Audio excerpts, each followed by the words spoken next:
Good evening, all of you.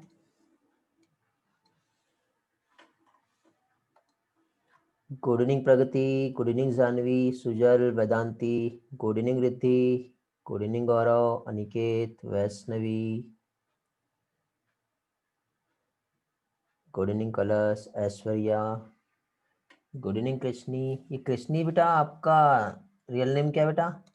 Krishni हो या किसी और आईडी से ज्वाइन किए हो आप? गुड इवनिंग रानी. ओके चलो. सो आज का सेशन हम लोग स्टार्ट करते हैं. कैसा रहा पेपर? अच्छा सुप्रिया हो. ओके गुड बेटा. Good evening Supriya. हाँ कैसा रहा बेटा आज का टेस्ट? सॉल्व किए? आज के जो क्वेश्चंस थे बहुत ही अच्छे और ट्रिकी क्वेश्चंस थे और आप लोग एंजॉय किए होंगे आज का सेशन. मज़ा आया होगा आप लोगों को. तो बेटा आपके नीट में आने वाले मोस्ट इम्पॉर्टेंट जो बायोलॉजी के लिए जो नीट के क्वेश्चंस हैं वो आज का पेपर में था बेटा, जिसको आज हम इस सेशन में डिस्कस करने वाले हैं.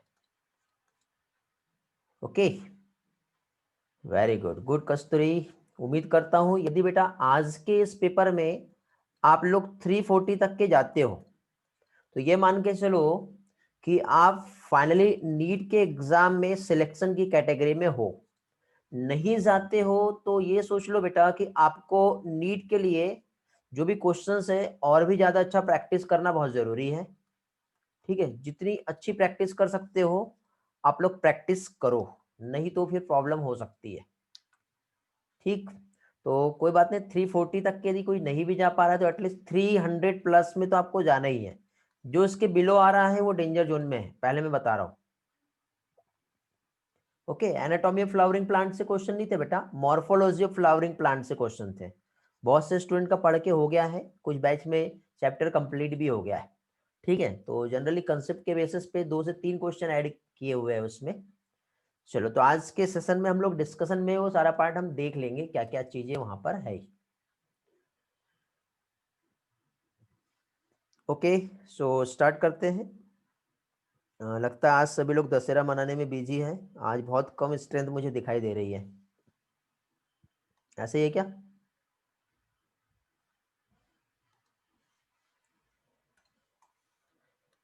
ओके चलो तो टेस्ट पेपर जो डिस्कशन है वो अभी हम लोग यहाँ पर स्टार्ट कर रहे हैं, जिसमें हम लोगों ने बेटा इस टेस्ट में कंप्लीट जो रिप्रोडक्शन है आपका, जिसमें प्लांट रिप्रोडक्शन, ऑर्गेनिजम्स का रिप्रोडक्शन और ह्यूमन रिप्रोडक्शन और इवन रिप्रोडक्टिव हेल्थ, इसके क्वेश्चन हमने लिए इस सेशन में. और फूड प्रोडक्शन के कुछ क्वेश्चन जो बेटा एनहांसमेंट इन फूड प्रोडक्शन के जो क्वेश्चंस थे वो हम लोगों ने यहाँ पे लिए हैं. तो सभी का पेपर तो काफ़ी अच्छा रहा है बेटा. ठीक चलो तो पेपर डिस्कस करेंगे आज सबसे पहले हम लोग आज के सेशन में, और उसके बाद फिर बाकी का जो भी पोर्शन है आगे हम कंटिन्यू करेंगे. तो सबसे पहले बेटा फास्टली क्विकली जल्दी से जल्दी सारे क्वेश्चंस को हम लोग डिस्कस करते हैं. किसी के कुछ डाउट रहेंगे, क्वेरीज रहेंगी तो वो भी सॉल्व हो जाएगी, और नहीं भी होते बेटा तो एटलीस्ट ये सोचिए कि आज का जो सेशन है वो एक रिवीजन सेशन है हमारा. रिवीजन सेशन मींस हर एक एक पार्ट, एक एक कंसेप्ट जो है आपको याद रखना है इस क्वेश्चंस के माध्यम से. समझ गए? चलो तो are you ready all? Let's start now. Response में क्विकली. अनिकेत, जानवी, मृणाली, बाकी लोग किधर है पता नहीं. Okay good great. चलो बहुत बढ़िया. शुभम बेटा लेट ज्वाइन किया आज आप. गुड मानव, प्रगति, तृप्ति, ऐश्वर्या. सुजल बेटा आप कौन सी बैच से हो? ओके प्रगति. Okay great. चलो बहुत बढ़िया. चलो तो आज का सेशन हम लोग स्टार्ट कर रहे हैं. यहाँ पे देखिए बेटा दिस क्या है, decision that the plant is going to flower has taken place.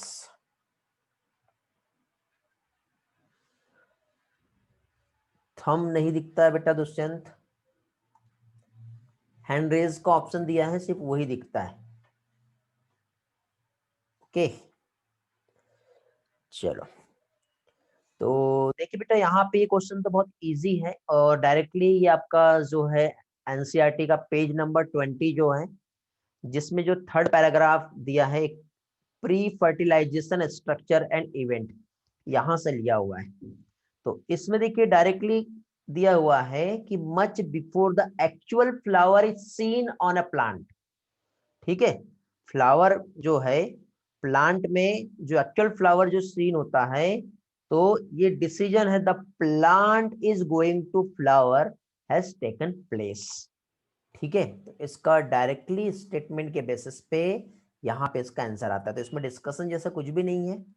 ठीक है, इसलिए हम डायरेक्टली जो डिस्कशन वाले क्वेश्चन है उस पर हम फोकस करेंगे। देखिए क्वेश्चन नंबर 92 जो है, इसमें हम लोगों ने ऑलरेडी स्टडी की, आपको याद होगा कि which end of the filament is attached to the thalamus. बेटा आपको आंसर साथ में चैट बॉक्स में देते जाना, मेरा ध्यान सभी के पास है। ओके, तो क्या चीज बेटा, इस तरह से हम लोगों ने प्लांट में एक स्ट्रक्चर स्टडी किए थे, आपको याद आ रहा होगा। ऐसे हम लोगों ने थैलेमस देखे थे जिसमें रिसेप्टेकल था, याद आ रहा है। इस रिसेप्टेकल से इस तरह से एक स्ट्रक्चर निकलेगा जिसे क्या कहते हैं बेटा, फिलामेंट। तो इसमें इधर साइड यहाँ पे फाइनली आता है एंथर। तो अब यहाँ पे filament attached to the thalamus, thalamus के साथ जो पार्ट अटैच्ड होता है पेटल ऑफ द फ्लावर से, वो कौन सा पार्ट होता है, डिस्टल होता है या प्रॉक्सिमल होता है? क्योंकि लेटरल और ट्रांसजेनिशियल तो होता नहीं है। ओके, वेरी गुड बेटा, ग्रेट, सभी के आंसर आ रहे हैं, बहुत बढ़िया, गुड। तो ये वाला पार्ट बेटा प्रॉक्सिमल एंड कहलाता है। ये क्या कहलाता है, प्रॉक्सिमल एंड। और ये वाला डिस्टल एंड कहलाता है। आपको याद होगा जब मैंने ये पार्ट जब एक्सप्लेन किया था, तो उस टाइम पे भी मैंने ये वाला पोर्शन आपको समझाया था और आपको ये भी कहा था कि इस पे क्वेश्चंस बनते हैं, समझे। तो यहाँ पे ये जो हो गया, ये क्या हो गया, एंथर हो गया। ये वाला जो एंड है ये क्या हो गया, डिस्टल एंड हो गया। और ये वाला जो एंड है ये क्या हो जाएगा, प्रॉक्सिमल एंड। और क्वेश्चन क्या कह रहा है, filament is attached to the thalamus. Okay, या फिर जो पेटल साइड फ्लावर का जो होता है वो क्या कहलाता है, proximal end. Okay, next question number 93 पे आते हैं अभी हम लोग। How many microsporangia are present in each lobe of typical anther. Anther का स्टडी हम लोगों ने किए थे बेटा, इस तरह से हम लोगों ने एंथर की जो स्टडी किए थे, तो हमने क्या देखे थे कि ये जो है ये टेट्रागोनल स्ट्रक्चर होता है। टेट्रागोनल स्ट्रक्चर के साथ ही साथ ये कैसा होता है, बाइलोब होता है, जिसके अकॉर्डिंग इसमें हमने टर्म्स देखे थे, क्या चीज, डायथेकस कंडीशन देखी थी, याद आ रहा है। तो इस तरह से यदि हम यहाँ पर इसके कंसेप्ट को देखें तो इसमें हमको एक ही चीज समझ में आती है, क्या चीज, माइक्रो, क्या, how many microsporangia are present each lobe. अब इसमें यदि हम इसको डिवाइड करते हैं 2 लोब से, तो इस तरह से ये वाला जो है एक लोब हो जाएगा और इधर साइड का एक लोब। तो ये एक लोब में एक माइक्रोस्पोरेंजिया ये रहेगा और एक ये रहेगा। तो कितने माइक्रोस्पोरेंजिया प्रेजेंट होते हैं यहाँ पर, 2 माइक्रोस्पोरेंजिया जो है यहाँ पर प्रेजेंट होते हैं। ओके, वेरी गुड बेटा, गुड वेदांती, गुड पूर्वल। ओके, चलो बाकी लोगों का भी आंसर आया, ऐसा नहीं सोचना कि नाम नहीं लिया तो आंसर नहीं मिला, देख रहा हूं मैं। फिर देखिए नेक्स्ट, द एंथर। एंथर जो है बेटा मेच्योर होगा। ठीक है, क्या चीज, एंथर जो है मेच्योर होगा। और मेच्योरिंग जब स्टेट आती है तो वो डिहाइड्रेटेड हो जाता है।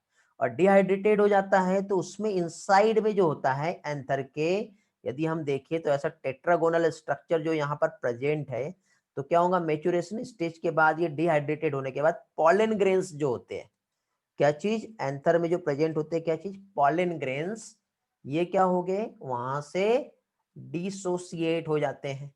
ठीक है, तो यहाँ पे देखो एक डायग्राम हम लोग देखेंगे बेटा एंथर का। ये आपका एंथर का जो एक स्ट्रक्चर आपको दिखाई दे रहा है। तो इस स्ट्रक्चर में देखो ये एंथर जो है, ये जब मेच्योर हो गया, तो मेच्योर होने के बाद जो रप्चर होता है, एक लेयर जो थिन लेयर होती है, थिन लेयर ऑफ सेल्स जो है, ये क्या कहलाती है, जल्दी से रिस्पॉन्स करेंगे बेटा। ये वाला जो पार्ट है, एंडोथेसियम के हमने टाइप समझे थे, याद आ रहा है। ये वाला जो पार्ट है क्या कहलाता है, स्टोमियम। ठीक है, क्या कहलाता है ये, स्टोमियम। तो इस जगह से क्या होता है, ये रप्चर होता है, देन पॉलन ग्रेन्स यहां से जो होंगे क्या होते हैं, रिलीज हो जाते हैं। समझ गए? तो पॉलन ग्रेन्स जो हो रहे हैं क्या हो रहे हैं, यहाँ से रिलीज हो रहे हैं। ओके, तो यहाँ पे देखिए क्वेश्चन जो हम देख रहे थे, कौन सा क्वेश्चन था बेटा हमारा, ये 94। तो एंथर मैच्योर हो रहा है, डिहाइड्रेट हो रहा है, माइक्रोस्पोर डिसोसिएट हो रहे हैं इच अदर। तो वो डेवलप जो हो रहा है वो कहाँ से हो रहा है, किस फॉर्म में डेवलप हो रहा है, ठीक है। तो और वहां से किससे निकलेगा, क्या होता है वो, पॉलन ग्रेन्स। Question number 95। 95 में क्या कहा है, यहाँ पे when the anther is young, ठीक है, एंथर जो है ये कैसा है, यंग है, and group of compactly arranged homogeneous cells, जो कि ऑक्यूपाई रहेगा कहां पर, सेंटर में ईच माइक्रोस्पोरेंजियम, ठीक है, जो क्या कहलाता है।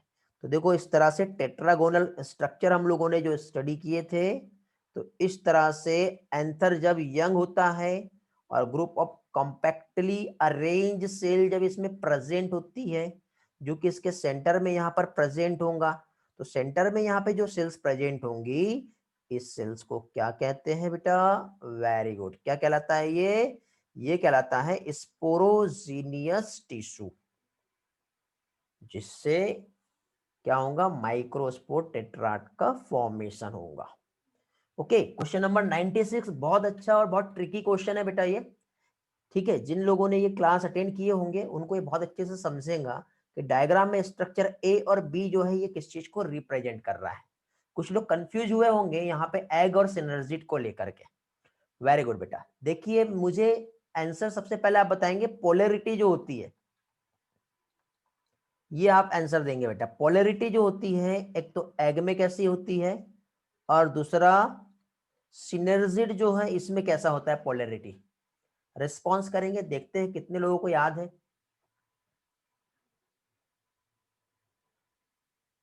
क्वेश्चन समझ में आया आप लोगों को? चाहो तो हैंड रेस कर सकते हो, मैं आपको वॉइस में एक्सेस दे दूंगा। वेरी गुड, गौरव का आंसर आया है, ग्रेट। कलश का आंसर आया है, लियांशु का आंसर आया है। हाँ बेटा सुजल, ये लो, फिर से हैंड रेस करो बेटा, हैंड लोअर कर दिया मैंने। वेरी गुड, हाँ बेटा। सिनर्जिड में वैक्यूल चलाजल एंड की तरफ होते हो और न्यूक्लियस माइक्रोपाइलर एंड की तरफ होते हैं। Very good, great. तो अभी मुझे बताइए, अब जैसे कि सपोज यहाँ पे आपको ये एक ओव्यूल का जो स्ट्रक्चर दिखाई दे रहा है इस तरह से, तो इधर साइड ये जो सिनर्जिड दिख रही है, किसी से भी सभी से क्वेश्चन है, ये वाला एंड कौन सा है, माइक्रोपाइल एंड है या चलाजल एंड है? Micropylar and. माइक्रोपाइल एंड, तो इधर क्या रहेगा, चलाजल एंड रहेगा। अब पोलैरिटी हम देखें तो पोलैरिटी यहाँ पे सिनर्जिड की हम बात करें, तो सिनर्जिड में जो पोलैरिटी होती है तो इसका न्यूक्लियस जो रहेगा किधर रहेगा, माइक्रोपाइल एंड पर रहेगा, समझ रहे हो। और इसके जस्ट अपोजिट इधर साइड होता है वैक्यूल्स। लेकिन यदि हम एग की बात करें तो एग में क्या होता है, तो ये जो है ये एग हो गया, तो एग में रिवर्स पोलैरिटी होती है, मींस न्यूक्लियस जो रहेगा वो इधर रहेगा, और उसके जस्ट अपोजिट साइड में इधर साइड जो रहेगा वैक्यूल्स। तो यहाँ पे ये न्यूक्लियस हो गया, यहाँ पे ये न्यूक्लियस हो गया। तो इसके अकॉर्डिंग देखो बेटा, आपको न्यूक्लियस इधर दिख रहा है बट लेबलिंग नहीं दिया। यदि आपको ये लेबल दिया रहता तो आपको ये समझ में आता कि ये एग है। कभी कभी कंफ्यूजन होता है, आप दोनों को भी यहाँ पे सिनर्जिड कह सकते थे, बट बेटा ये जो न्यूक्लियस की पोजीशन है इसके अकॉर्डिंग आपको समझेगा कि एक्चुअली ये न्यूक्लियस है या एग है या फिर सिनर्जिड है। समझ में आया बेटा? तो इस टाइप के क्वेश्चंस को इस तरह से आप लोगों को सॉल्व करना है। तो इसके अकॉर्डिंग यहाँ पे डायग्राम बी की जो लेबलिंग आपको दिख रही है वो क्या है बेटा, इधर साइड से पॉलन ट्यूब आ रही है ऐसे, और पॉलन ट्यूब जो है इस तरह से दो मेल गैमेट को लेके आ रहा है, ठीक है। तो ये क्या हो गया, मेल गैमेट यहाँ पर प्रेजेंट है, जो कौन कैरी कर रहा है बेटा, तो ये जो है ये क्या हो गया, ये हो गया पॉलन ट्यूब। तो पॉलन ट्यूब जो है टू मेल गैमेट को कैरी कर रहा है, तो बी ऑप्शन मेल गैमेट हो गया, और ए जो रहेगा वो क्या आएगा, सिनर्जिड आएगा। समझे? हाँ, एनसीईआरटी में दिया है, लेकिन आपको इस तरह से याद भी रखना है। पोलैरिटी आपको याद रखना है, पोलैरिटी यदि आपको याद रही तो आपको कंफ्यूजन नहीं होगा और गलती भी नहीं होंगी, क्योंकि यही क्वेश्चंस में ये लेबलिंग जो आपको जो दी है उसको यदि ट्विस्टिंग भी कर दिया तो भी आप उसे सही तरह से सॉल्व कर पाओगे। ठीक है, तो ये क्वेश्चन नंबर 96 था। Question 97, landing platform for pollen grain, ये तो इजी है। ठीक है, पॉलन ग्रेन के लिए जो लैंडिंग प्लेटफॉर्म जो होता है ये क्या होता है बताएंगे, स्टिग्मा होता है। ओके, तो इसका करेक्ट आंसर डी आएगा। ठीक है, आगे बढ़ते हैं। Next, angiosperm, how many megaspore mother cell are required to produce 600 functional megaspore. तो कितना आएगा बेटा, कितने मेगास्पोर, क्योंकि बेटा देखिए एक मेगास्पोर मदर सेल से 1 2 3 4 मेगास्पोर्स बनते हैं, बट इसमें से 3 जो होते हैं ये डीजनरेट होते हैं, सिर्फ एक ही जो रहता है वो कैसा होता है, फंक्शनल होता है। तो उसके अकॉर्डिंग यहाँ पे 600 मेगास्पोर मदर सेल चाहिए होंगी, जिससे क्या होगा, टोटल फंक्शनल मेगास्पोर 600 प्रोड्यूस करेंगे। Okay, next question, angiospermic plant में ओव्यूल जो है ये किसके इक्विवेलेंट होता है। ठीक है, डिटेल में बेटा मैं क्वेश्चन वही डिस्कस करूंगा जो डिस्कस करने वाला है। ठीक है, आज के आज हम लोग ये पेपर डिस्कशन कंप्लीट भी करेंगे, इसलिए आप लोगों को रिस्पांस फास्ट देना है। किसी को लगता है कि सर इसमें डाउट है तो आप वहां पे क्वेश्चंस में आंसर कीजिए। ओके, तो यहाँ पे क्या देख रहे हैं बेटा हम लोग, क्वेश्चन नंबर 99 हम देख रहे हैं। इसमें क्या है, एंजियोस्पर्मिक प्लांट में ओव्यूल जो है ये किसके इक्विवेलेंट होता है। तो ओव्यूल जो है ये डिप्लॉयड होता है। ठीक है, और ओव्यूल बोले तो फीमेल रिप्रोडक्टिव पार्ट है, और ओव्यूल से रिलेटेड माइक्रो तो आएगा नहीं, मेगास्पोरेंजियम आएगा, ये डिप्लॉयड होता है। समझे, माइक्रोस्पोर होगा नहीं, मेगास्पोर हैप्लॉयड होता है। तो इक्विवेलेंट की बात करें तो इसका ऑप्शन क्या आएगा, ए आएगा। ठीक है, which pollination achieve within the same flower, बहुत ही इजी है। सेम फ्लावर में क्या होता है जल्दी से बताएंगे बेटा, सेम फ्लावर की बात करें तो ऑटोगेमी होता है, डिस्कशन लायक क्वेश्चन नहीं है। Function of microspore in mature seed, sorry micropyle, obviously बेटा यदि सीड भी फॉर्म हो गया है तो सीड में जो माइक्रोपाइल रीजन जो होता है ये एयर मींस गैसेस एक्सचेंज और वाटर का एक्सचेंज करता है।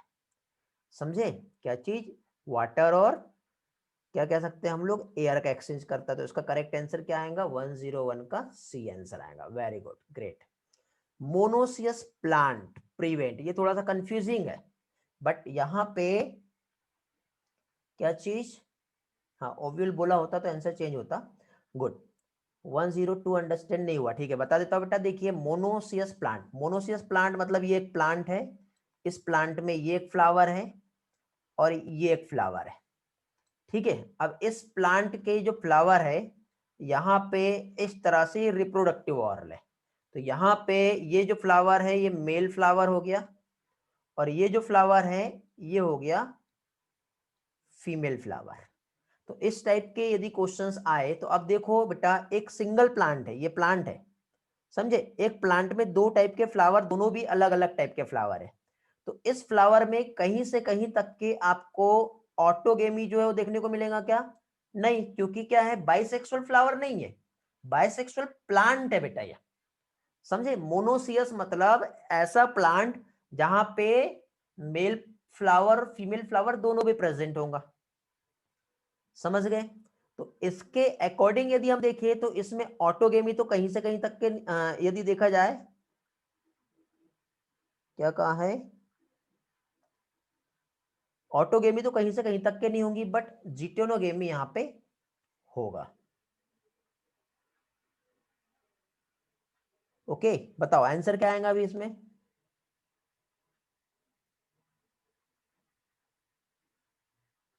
बताएंगे यार, अभी भी अलग अलग आंसर दिख रहे हैं मुझे। आंसर की में क्या दिया उसके अकॉर्डिंग आंसर नहीं चाहिए मुझे।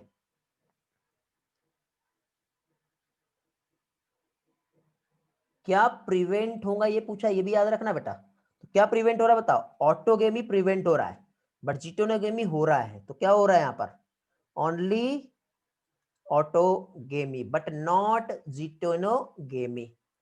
समझ गए, ऐसा था। तो इसका आंसर क्या आएगा बेटा, बी आएगा। चलो बहुत से स्टूडेंट सही दे रहे हैं बेटा आंसर। हिबिस्कस होगा तो चेंज हो जाएगा बेटा, वो बाइसेक्सुअल फ्लावर हो गया, दोनों भी रहेंगे उसमें। यहाँ पे मोनोसियस प्लांट डायरेक्टली बोल दिया है। कल्याणी बेटा बोलो, पूछो क्या डाउट है। चलो दुष्यंत का भी आंसर सेम आ रहा है, समझ गया। ओके गुड, कल्याणी को भी समझ में आ गया, बहुत अच्छी बात है। Okay great. ईश्वरी आपको क्या डाउट है पूछो, लियांशु का भी क्लियर हो गया। ईश्वरी पूछो क्या डाउट आ रहा है।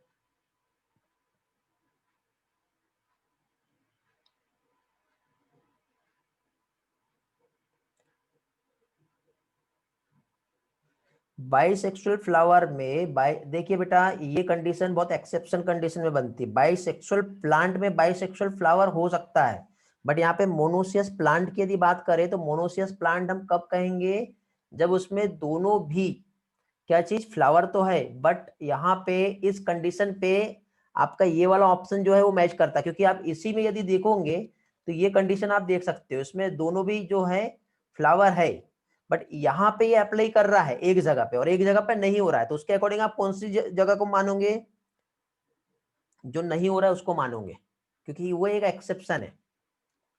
कलर्स को शायद मेरा आवाज नहीं आ रहा, बाकी लोगों के साथ वॉइस क्लियर है कि रिस्पॉन्स करेंगे, नहीं तो मुझे चेक करना पड़ेगा। My voice is clear, clear है। कलर्स बेटा एक बार रिज्वाइन कर लो, बाकी किसी के भी साथ वॉइस का कोई भी इशू नहीं है।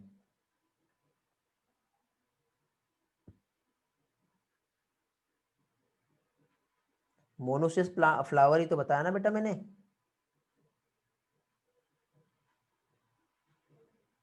ए क्यों नहीं हो सकता, बोथ ऑटोगेमी एंड जीटोनोगेमी। बेटा यहाँ पे प्लांट की बात किया उसने, फ्लावर की बात नहीं किया है, इसलिए ए नहीं हो सकता। समझा बेटा वैष्णवी, या डिटेल में समझाना है ये वाला पार्ट, यदि क्लियर हो गया होगा तो आगे बढ़ते हैं। हाँ डायरेक्ट एनसीईआरटी की लाइन भी है, लेकिन देखिए कंसेप्ट भी समझना है। डायरेक्ट एनसीईआरटी की लाइन तो है ही है, लेकिन उसके साथ साथ इसमें कंसेप्ट क्या बनते हैं वो भी मालूम होना चाहिए हमें। चलो वैष्णवी को भी समझ गया, चलो आगे बढ़ते हैं बेटा फिर जल्दी से नेक्स्ट क्वेश्चन पे आते हैं। Pollination is essential in angiosperm plant. क्यों बेटा पॉलिनेशन एंजियोस्पर्म एक प्लांट के लिए इसेंशियल होता है, क्योंकि दोनों भी जो गैमेट्स होते हैं मेल और फीमेल गैमेट, ये होते हैं नॉन मोटाइल, और उनको फर्टिलाइजेशन के लिए क्या चाहिए होता है बेटा, कोई ना कोई एजेंसी चाहिए होती है। लाइट और नॉन स्टिकी पॉलन ग्रेन्स कब चाहेंगे बेटा, जब पॉलन ग्रेन को एयर की हेल्प से हवा में उड़ते हुए ऐसा इधर उधर भागना है, तो यदि पॉलन ग्रेन स्टिकी रहेंगे तो कहीं पे भी चिपक जाएंगे, समझे। तो विंड पॉलिनेटेड फ्लावर जो होते हैं उसके पॉलन ग्रेन्स लाइट और कैसे होते हैं, नॉन स्टिकी होते हैं, समझे। चलो ये बहुत अच्छा क्वेश्चन है बेटा, ये तो आपको समझ में आ गया होगा। 106 क्या दिया बेटा यहाँ पे दिया है हेक्साप्लॉइड फीमेल प्लांट है, इसका क्रॉस जो है किसके साथ हो रहा है, टेट्राप्लॉइड मेल प्लांट के साथ, समझे। तो अब यहाँ पे जो कंडीशन बनेगी कैसे बनेगी, ये आया ना सभी लोगों को, या पूछ डिटेल में समझाना है, बताओ। 106 एक्सप्लेन किया हूं मैंने ऑलरेडी पहले, ऐसा कोई पर्सन है जिससे समझा नहीं है। हाँ क्लास में लिया था मैंने, समझा है। चलो सभी का पॉजिटिव रिस्पॉन्स आ रहा है, तो मैं डिटेल में नहीं समझा रहा हूँ बेटा। वेरी गुड, 8N आ रहा है इसका आंसर, आंसर डी आ रहा है। कोई पर्सन ऐसा है जिसे नहीं समझा तो पूछ लो, मैं बता देता हूं। ओके चलो ग्रेट, वन टाइम बताना है दुष्यंत, ठीक है बेटा बता देता हूं। देखिए बेटा दुष्यंत यहाँ पे क्या हो रहा है, दुष्यंत है और गौरव है, दो लोगों को बेटा रिस्पॉन्स से रिवाइज करना है। देखिए हेक्साप्लॉइड फीमेल प्लांट की हम बात करें तो यहाँ पे 6N जो है, ठीक है, और टेट्राप्लॉइड मेल प्लांट की बात करें तो ये क्या है बेटा 4N है। तो 4N मींस यहाँ पे जो स्पोरोजिनस टिश्यू है, सबसे पहले यहाँ पे म्यूसिस होगा, म्यूसिस होने के बाद जब माइक्रोस्पोर का फॉर्मेशन होगा या फिर मेल गेमेट का फॉर्मेशन होगा, तो ये 4N से डायरेक्टली इसका प्लॉइड लेवल जो रहेगा वो क्या आ जाएगा बेटा, डिप्लॉइड कंडीशन, ठीक है समझ गए। इसी तरह से ये जो हेक्साप्लॉइड प्लांट है आपका, इस हेक्साप्लॉइड प्लांट में यदि हम देखें तो ये जो हेक्साप्लॉइड प्लांट है इसका जब म्यूसिस होगा और जब गैमेट्स बनेगा तो उसका प्लॉइडल लेवल क्या रहेगा, 3n रहेगा। अब 3n जो रहेगा, देखो एग सेल भी 3n रहेंगी, एंटीपोडल सेल भी 3n रहेंगी, और 2 पोलर न्यूक्लियस रहेंगे, तो 3n प्लस 3n मीन्स कितने हो जाएंगे, 6n रहेंगे। समझ गए। अब यहाँ पे एंडोस्पर्म जब बनेगा, तो एंडोस्पर्म कब बनेगा बेटा, जब ये 6n का 2n के साथ क्रॉस होगा। तो जब ये दोनों का क्रॉस होगा तो कितना हो जाएगा बेटा, 6 + 2 8n हो जाएगा। ऐसा आया है। ठीक है बेटा, दुष्यंत और गौरव आपको समझ में आ गया। ये मैंने तो भी समझाने वाले वे से बताया, थोड़ा सा और डिटेल चाहिए, यदि नहीं समझाऊंगा तो मैं दूसरे एक्सप्लेनेशन से समझाता हूँ। चलो दुष्यंत एंड गौरव क्लियर हो गया, आगे बढ़ते हैं। ठीक,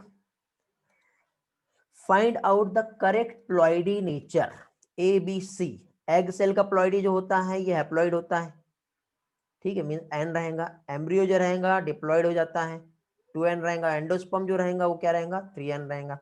आंसर क्या आएगा बताओ, n 2n 3n मीन्स 107 का जो करेक्ट आंसर आ रहा है वो क्या हो जाएगा बेटा, C is the correct answer. Okay, next question, find out haploid cell. Haploid cell बताना इसमें कौन कौन सी है। एग सेल हैप्लॉइड होती है, मेल गैमीट ये भी हैप्लॉइड होता है। रूट सेल बताओ, रूट कैसी होती है, रूट सेल कैसी होती है, लीफ सेल कैसी होती है, दोनों बताएंगे। ये दोनों भी डिप्लॉइड होती है। सिनर्जिड कैसा होता है, ये भी हैप्लॉइड होता है।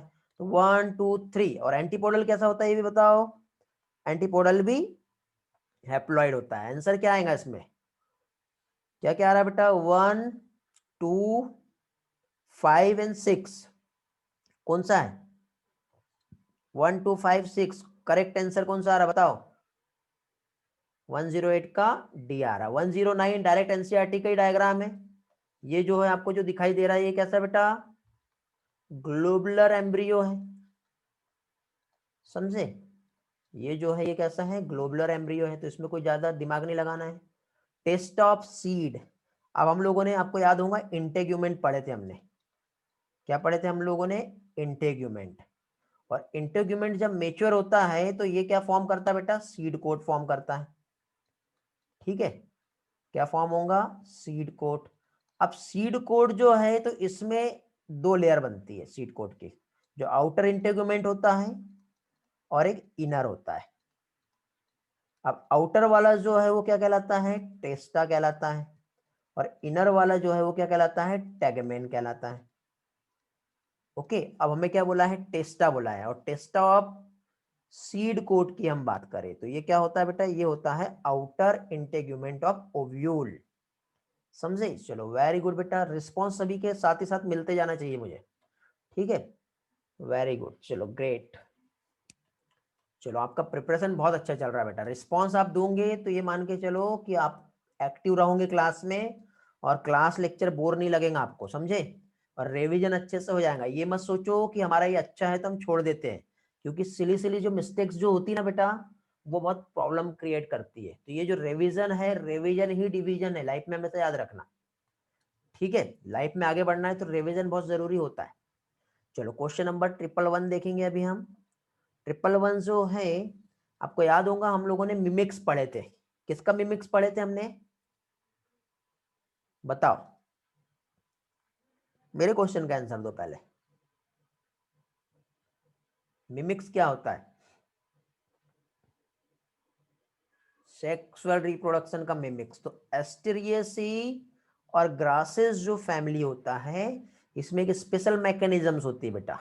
सीड का जो प्रोडक्शन हो रहा है वो विदाउट द फर्टिलाइजेशन हो रहा है। एक्चुअली सीड तो बेटा फर्टिलाइज प्रोडक्ट है, बट वो विदाउट द फर्टिलाइजेशन हो गया, तो क्या बोलेंगे हम इसको, mimics of the sexual reproduction. और इसका सही टर्म क्या हो गया बेटा, एपोमिक्सिस। एपो मतलब विदाउट मिक्सिंग, क्या हो रहा है यहाँ पे, without mixing of the gamete. तो जब गैमिट का मिक्सिंग नहीं होगा, उसके बाद भी जब सीड का फॉर्मेशन होगा, तो ये क्या कहलाता है, एपोमिक्सिस कहलाता है।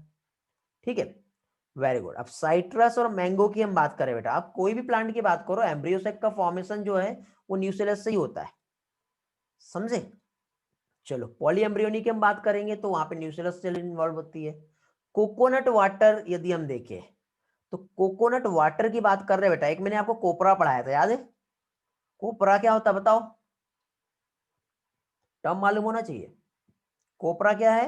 सॉलिड पार्ट जो होता है ना, व्हाइटिश वाला जो पार्ट होता है वो कोपरा कहलाता है। तो कोपरा जो है वो कौन से एंडोस्पर्म का एग्जांपल हो गया बेटा? व्हाइट पार्ट जो है, सॉलिड पार्ट। Very good. कोपरा जो है ये सेलुलर एंडोस्पर्म का है, बट कोकोनट वाटर जो है ये क्या आता है? फ्री न्यूक्लियर एंडोस्पर्म आता है। समझे? तो इसका करेक्ट आंसर क्या आएगा? बी आएगा।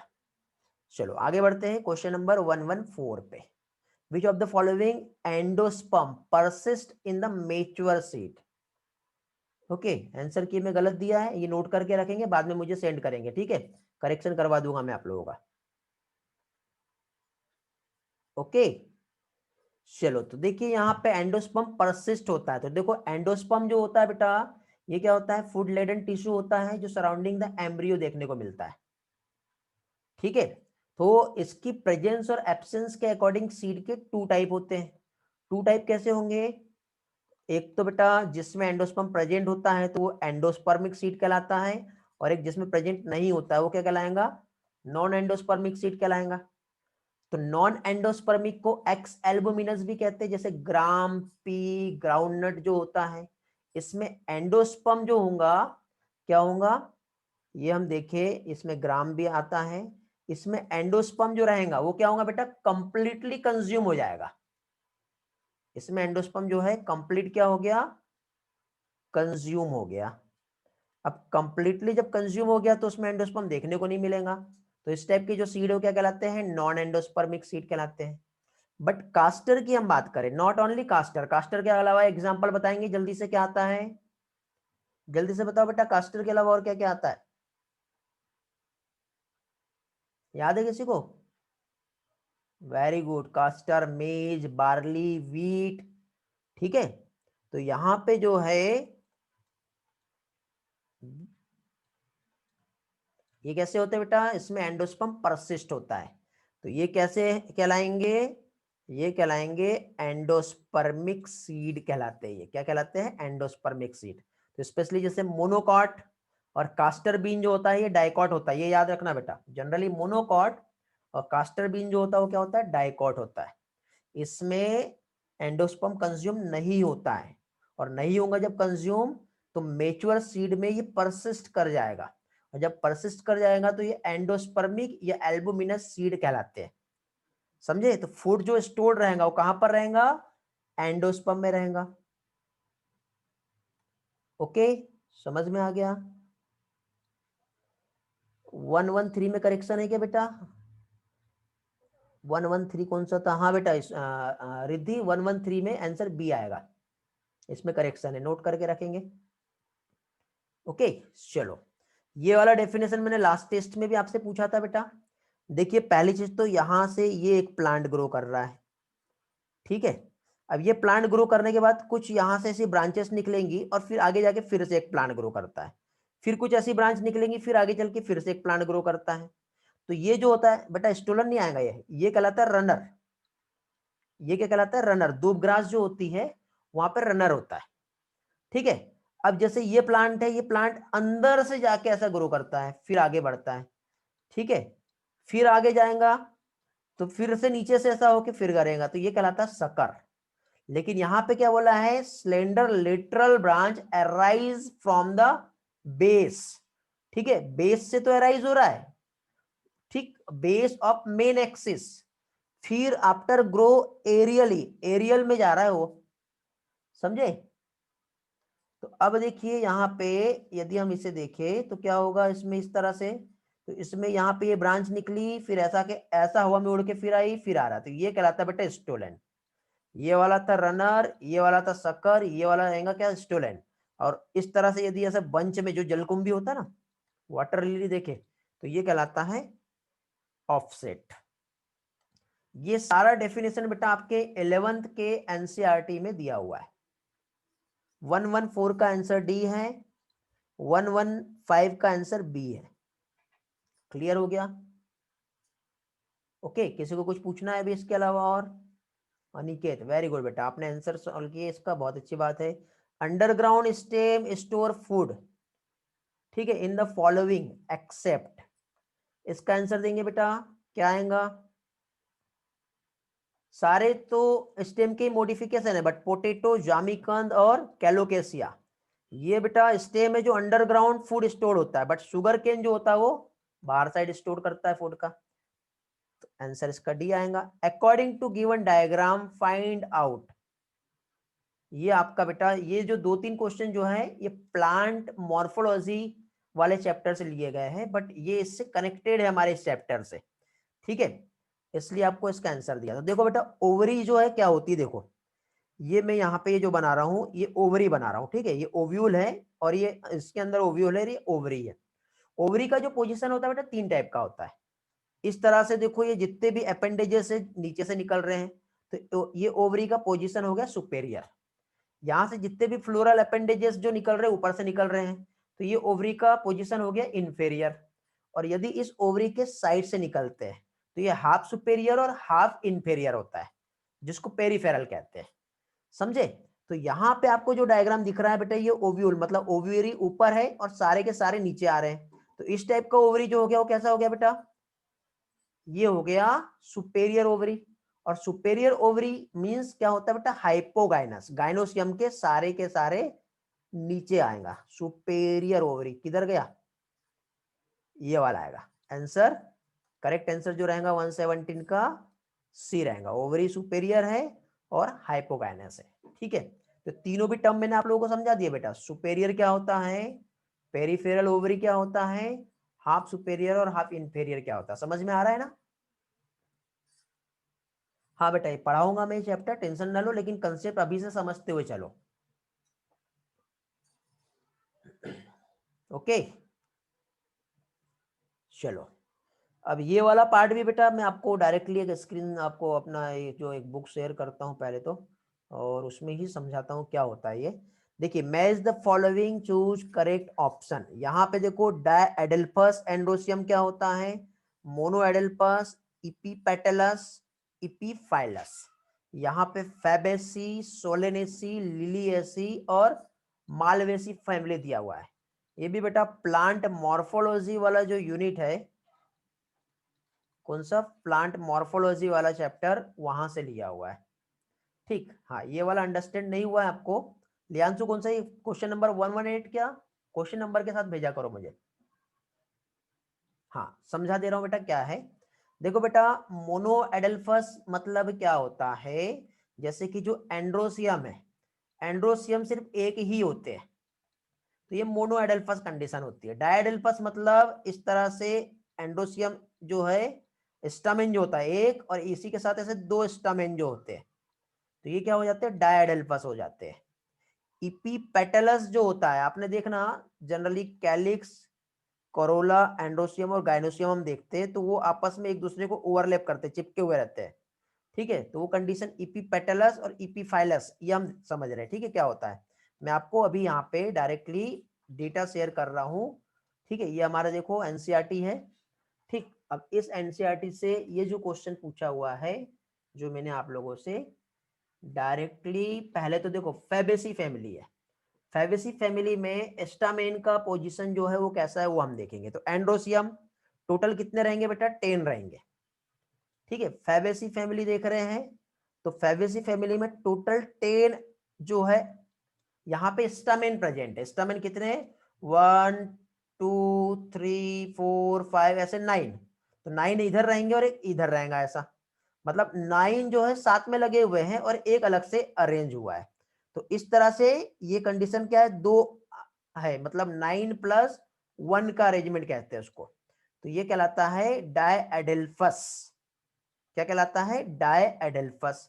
अब डायएडेल्फस कंडीशन जो है ये कौन सी फैमिली में है बताएंगे, फैमिली बताया मैंने थोड़ी देर पहले आपको, ये जो फैमिली आ रही है हमारी, ये फैमिली होती है कौन सी, ये हमारे डायरेक्ट एनसीईआरटी में दिया है, फैबेसी फैमिली है, समझ गए। तो अब ये जो फैबेसी फैमिली जो है इसमें जो कंडीशन दिख रही है, तो अब देखो इसमें आपको डायएडेल्फस एंड्रोसियम मींस फैबेसी फैमिली दिख गया। अब मोनोएडेल्फस हम देखते हैं, कौन सा कंडीशन देखेंगे अभी हम लोग, मोनोएडेल्फस देखेंगे। तो मोनोएडेल्फस कंडीशन जो होती है वो कौन सी आएंगी, तो मोनोएडेल्फस जो होता है ये आता है मालवेसी फैमिली। ठीक है, इसमें क्या होगा, एडेल्पस तो अब समझ में आ गया होगा आपको क्या होता है। ठीक है, इसके बाद नेक्स्ट क्या है, इपीपेटलस स्टामेन मींस सोलेनेसी फैमिली। देखो सोलेनेसी फैमिली हम देखेंगे, वापस से उसी पे आएंगे। फैबेसी हमने समझ लिए है, फैबेसी के बाद हम लोग सोलेनेसी फैमिली देख रहे हैं। सोलेनेसी जो फैमिली है, इस फैमिली में स्टामेन को ही लेके बताया हुआ है बेटा। ठीक है, क्या चीज, ज्यादा आगे हम आगे, सोलेनेसी फैमिली में स्टामेन को लेके ही यहाँ पे कंसेप्ट देख रहे हैं हम लोग। ठीक है, तो ये जो आपका सोलेनेसी फैमिली जो है, इस फैमिली में हम लोग एंडोसियम की हम बात करें तो कैसे बेटा 5 है और इपीपेटलस है। इपीपेटलस मतलब क्या होता है। ठीक है, तो देखो यहां पे आपको इसमें जो दिखाई दे रहा है, ये देखो आपका क्या है, पहले आता है कैलिक्स, फिर करोला, फिर एंडोसियम, गायनोसियम। तो जब एंडोसियम क्या चीज कोरोला के साथ ऐसा फ्यूज रहता है बेटा, तो इसको ऐसा ऊपर से इस तरह से डायग्राम से समझाते हैं। तो ये कंडीशन जो है ये क्या कहलाती है, इपीपेटलस कंडीशन कहलाती है। क्या कहलाती है ये कंडीशन, इपीपेटलस। अब देखो इपीपेटलस जो कंडीशन है, यदि हम यहां पर देखें तो आपको इसमें इस डायग्राम में समझ में आ जाएगा। देखो कैलिक्स, करोला, फिर एंड्रोसियम, तो एंड्रोसियम इसके साथ ऐसा अटैच्ड है, जुड़ा हुआ है, चिपका हुआ है। ठीक है, अब ये फ्लावर को आप जब देखोगे जूम करके तो आपको उसमें समझ में आएगा कि क्या है एक्चुअली। तो ये जो कंडीशन हो गई ये कैसी हो गई, ये कंडीशन इपीपेटलस किस में है, ये सोलेनेसी फैमिली में है। समझ में आ गया, किस में ये कंडीशन, सोलेनेसी फैमिली। देखो वापस से आप हम आते हैं, कहाँ है ये सोलेनेसी फैमिली, सोलेनेसी फैमिली में क्या है, इपीपेटलस। अब आता हमारा लिलिएसी फैमिली, कौन सा है, लिलिएसी। ओके, तो इपीफाइलस स्टामेन क्या होते हैं ये हम देखते हैं अभी। समझ में आया ना बेटे इतना पार्ट सभी लोगों को। ओके, अब ये पढ़ाया नहीं इसलिए मैं आपको एक एक पार्ट समझा भी दे रहा हूं। नेक्स्ट फैमिली जो है हमारा कौन सा है, लिलिएसी। लिलिएसी में देखो क्या हो गया बेटा, लिलिएसी जो फैमिली होती है, इस फैमिली में जैसे हम कैलिक्स और कोरोला की हम बात करते हैं ना, तो इसमें कैलिक्स और कोरोला जो है वो दोनों एक ही कलर के दिखते हैं, तो उसको हम पेरियंथ कहते हैं। और पेरियंथ और एंड्रोसियम आपस में एक दूसरे के साथ इस तरह से रहते हैं, फ्यूज होते हैं, तो उसको इपीफाइलस कहते हैं। क्या कहते हैं इसे, इपीफाइलस, मतलब वो भी आपस में क्या रहेंगे, एक दूसरे के साथ फ्यूज रहते हैं। तो यहाँ पे देखो इपीफाइलस स्टामेन जो रहेगा वो होता है लिलिएसी में। इसको भी हम ओके, तो देखिए हम लोग यहाँ पे जो पार्ट समझ रहे थे, ये वाला समझ में आ गया सभी लोगों को 118। किसी को कुछ पूछना है इसमें, 118 में कुछ डाउट है, ऑल क्लियर। चलो गुड, तो मैं आपको ड्रूप का डेफिनेशन समझा रहा हूं। ड्रूप मींस क्या होता है, ड्रूप मींस यहाँ पे क्या कह सकते हैं बेटा, फ्लैशी फ्रूट जिसकी थिन स्किन जो होती है और सेंट्रल स्टोन कंटेनिंग जो पार्ट होता है सीड का, तो इस टाइप का जो फ्रूट जो होता है वो ड्रूप कहलाता है। और कोकोनट और मैंगो जो है ये कैसे होते हैं, कोकोनट और मैंगो की हम बात करें तो ये होता है ड्रूप। ओके, तो ये वाला पार्ट हमने देखे, तो इसका करेक्ट आंसर जो आएगा, क्या आएगा इसका करेक्ट आंसर, 117 डिस्कस नहीं किया क्या मैंने, चलो ठीक है डिस्कस कर लेते हैं। तो इसमें आंसर आएगा ड्रूप। 117 किधर गया, ये तो डिस्कस कर लिया ना 117 बेटा हमने। कलर्स कुछ पूछना है इसमें, गाइनोसियम के टाइप्स देखे थे हमने। कलर्स रिस्पॉन्स करो जल्दी से, फिर आगे बढ़ते हैं। इसमें से कौन सा सीड बेटा डाइकोट है, एक्सेप्ट बीन डाइकोट है, ग्राम भी ऐसा होता है, पी भी ऐसा होता है, मेज ऐसा होता है। मेज मतलब क्या हो गया, मोनोकॉट, इजी है, गलती से टाइप हुआ। चलो ठीक, आगे बढ़ते हैं। दिस फ्लोरल कैरेक्टर आर, अब देखो फ्लावर बाइसेक्सुअल है, जाइगोमॉर्फिक है, कोरोला में एस्टिवेशन वैक्सिलरी होता है। ठीक है, बाइसेक्सुअल तो आपको पता है, जाइगोमॉर्फिक और एक्टिनोमॉर्फिक दो सिमेट्री होती है बेटा। ठीक है, यदि फ्लावर को यदि हम एक साथ दो इक्वल हाफ में डिवाइड कर सकते हैं या फिर किसी भी एक्सिस से टू इक्वल हाफ में डिवाइड कर सकते हैं, तो ये आता है रेडियल सिमेट्री। ठीक है, इस तरह से, तो ये एक्टिनोमॉर्फिक सिमेट्री कहलाता है। बट ओनली टू पार्ट में डिवाइड करते हैं तो वो जाइगोमॉर्फिक सिमेट्री कहलाता है। वैक्सिलरी एस्टिवेशन, ये एस्टिवेशन का टाइप होता है बेटा, जो फ्लोरल वोर्ल होते हैं ना, कैलिक्स, कोरोला, एंडोसियम, गायनोसियम, जो फ्लावर के पार्ट जो होते हैं, तो इस तरह से वो कैसे आपस में उनका अरेंजमेंट होता है वो कहलाता है एस्टिवेशन। एंडोसियम डायडेल्फस होता है, गायनोसियम में ओवरी सुपेरियर होती है। आपको देखना फ्लोरल फॉर्मूले पे जी के नीचे से बार या जी के ऊपर बार या जी के साइड में बार दिखेगा। और सीड जो है नॉन एंडोस्पर्मिक होते हैं। तो ये किस में होता है, मस्टर्ड में होगा, कॉल्चिकम में होगा, इंडिगोफेरा में होगा या बेलाडोना में होगा। तो बेटा इंडिगोफेरा जो होता है इसमें होगा। अब इंडिगोफेरा मीन्स क्या है देख लो, यहाँ पे आपको डायरेक्टली बता देता हूँ। ठीक है, इंडिगोफेरा जो है हमारा जो है क्या कहते हैं बेटा, कौन सा फैमिली है बताओ।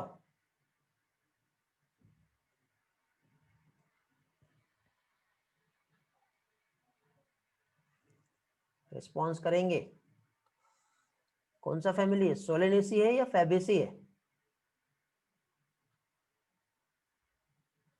फैबेसी फैमिली है बेटा। ठीक है, फैबेसी फैमिली है, और फैबेसी फैमिली का एग्जांपल इंडिगोफेरा है। डोंट वरी, टेंशन ना लो, एग्जांपल सिर्फ और सिर्फ 30 सेकंड में मैं आप लोगों को याद करा दूंगा।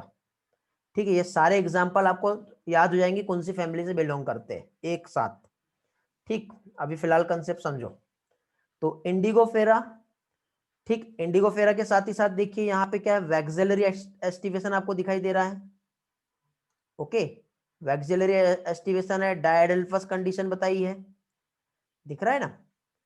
ओवरी जो है ये देखो किस तरह से बेटा, सुपेरियर ओवरी देखे हमने, यूनिलोकुलर ओवरी है। तो ये किसका होता है एस्टिवेशन जो है, ठीक, वो हमने देखे जाइगोमॉर्फिक है, बाइसेक्सुअल है। तो ये किसका फीचर्स है, इंडिगोफेरा, मतलब कौन सी फैमिली हमारा, फैबेसी फैमिली। ओके, चलो आगे बढ़े। बस यहीं तक के मेन डिस्कशन वाला पार्ट था, अभी जल्दी जल्दी हो जाएगा। चलो, तो इंडिगोफेरा आपका क्लियर हो गया है। Which of the following structure are include female external genitalia. Female external genitalia की हम बात करें तो हमने लेबिया मेजोरा पढ़े थे, लेबिया माइनोरा पढ़े थे, क्लाइटोरिस पढ़े थे, हाइमेन पढ़े थे, याद आ रहा है। तो यूटेरस जो है आता है क्या, जल्दी जल्दी रिस्पॉन्स करेंगे, इसका आंसर क्या आ रहा है, मोन्स प्यूबिस आता है, लेबिया मेजोरा आता है, ओवरी नहीं आता है, यूटेरस नहीं आता है, क्लेटोरिस आता है, हाइमेन आता है, लेबिया मेजोरा आता है। मींस ऑप्शन डी आएगा। 123 memory duct join form wider which connected to B through which milk is sucked. क्या आएगा इसका आंसर, बताओ जल्दी से। Lactiferous duct and memory ampulla. तो ए जो रहेगा वो क्या रहेगा बेटा, देखो मेमोरी डक्ट जब आपस में ज्वाइन करती है इस तरह से, तो ये क्या बनाती है, लैक्टिफेरस डक्ट, समझे। और ये आपस में इस तरह से जो रहेंगे क्या कहलाते हैं, मेमोरी एम्पुला। डायग्राम याद आ रहा है क्या, चलो डायग्राम लेके आए, वैसे मैंने आप लोगों के लिए, किधर है ये देखो, इसको थोड़ा जूम करते हैं, देखो आपको समझ में आ जाएगा डायरेक्टली। यहाँ पर क्या दिख रहा है बेटा, यहाँ पे जब आपस में इस तरह से ये ज्वाइन कर रहा है ना, तो ये क्या हो गया, मेमोरी एम्पुला। जब आपस में ज्वाइन करेगा तो क्या बना,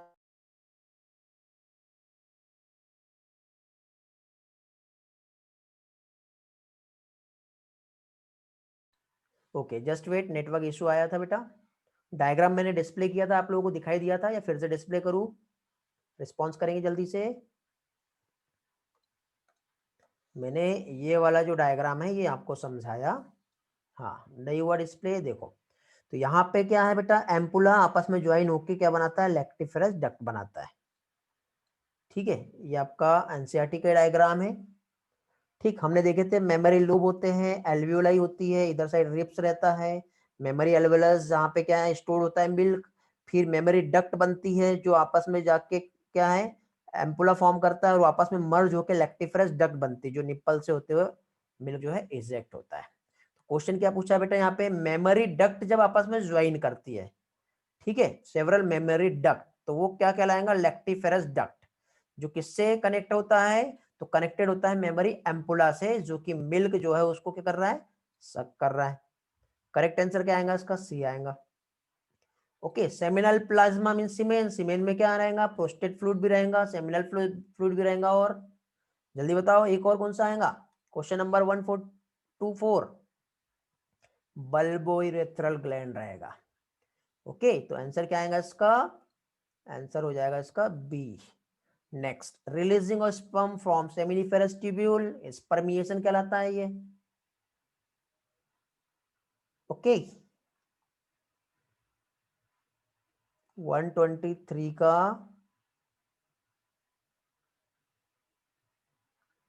क्या डाउट है बेटा 123 में,